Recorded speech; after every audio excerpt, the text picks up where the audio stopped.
The Pentagon has just told CNN that a U.S. drone strike in Somalia is suspected to have killed 150 fighters, terrorists belonging to the organization Al-Shabaab. Officials say this was a move to stop what the military claims was an imminent threat against U.S. troops. Barbara Starr joins me live now from the Pentagon. There has been a lot of activity in Somalia, Barbara. I'm wondering if this is in direct response. There was an explosion at an airport, luggage apparently with hidden laptops that were bombs. We had that flight out of the airport in Somalia that blew up because a laptop exploded and sucked the bomber out the side. There's been a lot of Al-Shabaab claims of responsibility for this kind of terrorist action. Is that what this is following? Well, it certainly is following it, Ashley. There have been a number of very resurgent attacks, as you say, by the Al-Shabaab group in Somalia in recent weeks. What the Pentagon announced to reporters a short time ago is that on Saturday they did a drone strike against a suspected Al-Shabaab camp north of Mogadishu.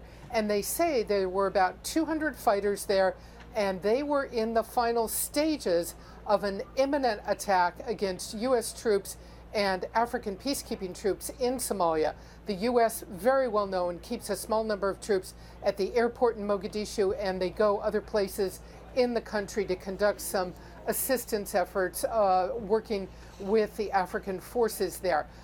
So that presence is very well known. What the imminent threat was against those U.S. troops, the Pentagon isn't saying, but they are saying this was a drone attack, unmanned drones firing missiles at a training camp, killing, they believe, 150 on the ground. This would be very unusual and rather striking. Drones carry precision missiles that go against very pinpoint targets. Training camps tend, as you know better than anybody, to be dispersed.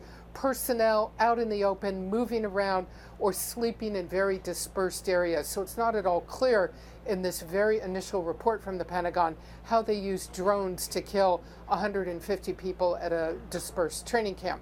We hope to learn more about this, but Al-Shabaab, it's a real signal that the U.S. believes Al-Shabaab is a target that they do have to go after, that it does pose an imminent threat, in this case, to U.S. troops in Somalia.